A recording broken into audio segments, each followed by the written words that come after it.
Kita mulai. Bismillahirrahmanirrahim. Assalamualaikum warahmatullahi wabarakatuh.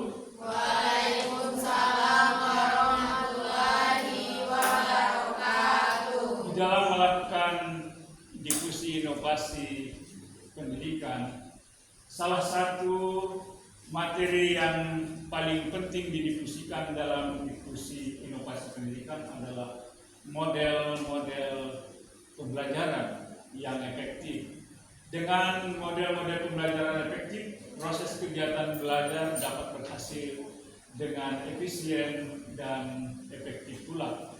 Oleh karena itu, materi tentang model pembelajaran sangat perlu kita diskusi inovasikan kepada masyarakat, terutama pelaku pendidikan yaitu guru, instruktur, agar kegiatan proses pembelajaran mereka dapat berjalan efektif mencapai tujuan pembelajaran. Untuk itu dipersilahkan memaparkan model-model pembelajaran seperti discovery learning, model pembelajaran berbasis proyek dan seterusnya. Dipersilahkan memaparkan. 9.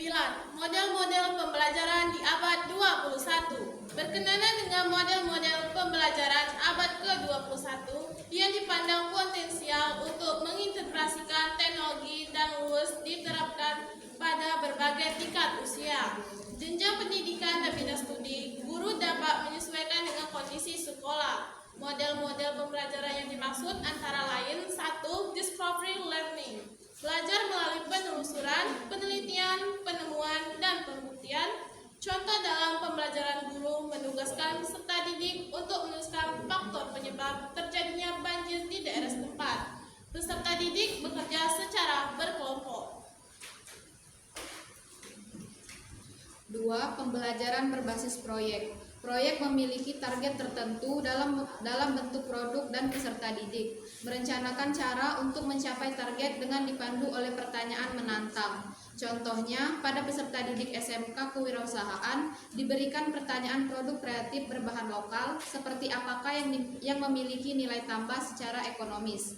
Peserta didik bisa mengikuti tahapan pembelajaran seperti eksplorasi ide, mengembangkan gagasan, merealisasikan gagasan, menjadi prototipe produk, melakukan uji coba produk, dan memasarkan produk.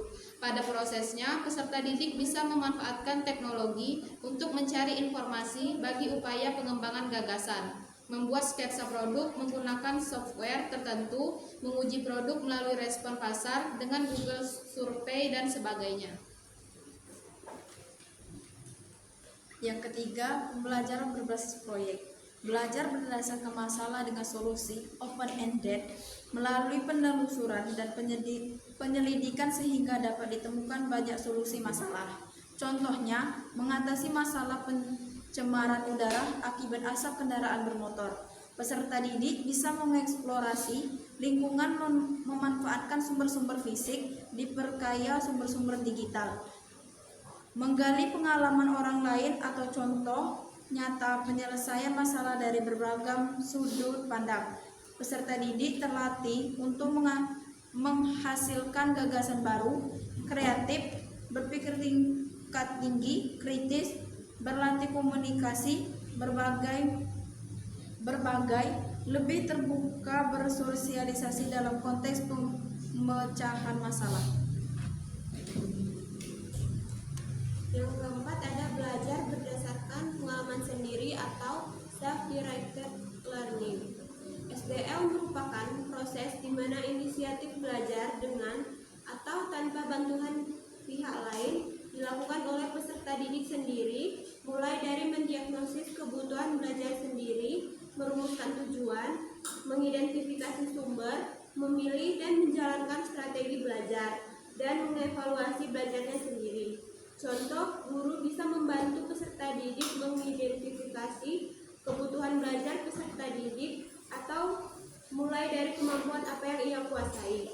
Misalnya ingin menguasai cara melukis menggunakan software CorelDRAW, maka guru bisa membantu peserta didik merumuskan tujuan-tujuan penting yang dapat membantu mencapai tujuannya. Peserta didik belajar mandiri, mengeksplorasi tutorial melalui YouTube, menerapkan dan mengevaluasi kemampuannya. Yang kelima, pembelajaran kontekstual. Guru mengaitkan materi yang dipelajari dengan situasi dunia nyata peserta didik sehingga memungkinkan peserta didik menangkap makna dari yang dipelajari. Mengaitkan pengetahuan baru dengan pengetahuan dan pengalaman yang sudah dimiliki.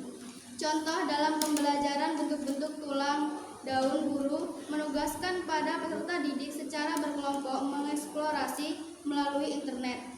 Guru menginginkan peserta didik dapat memperoleh pengalaman bermakna yang mendalam dan dapat mengaitkan apa yang dipelajari dengan kehidupan nyata.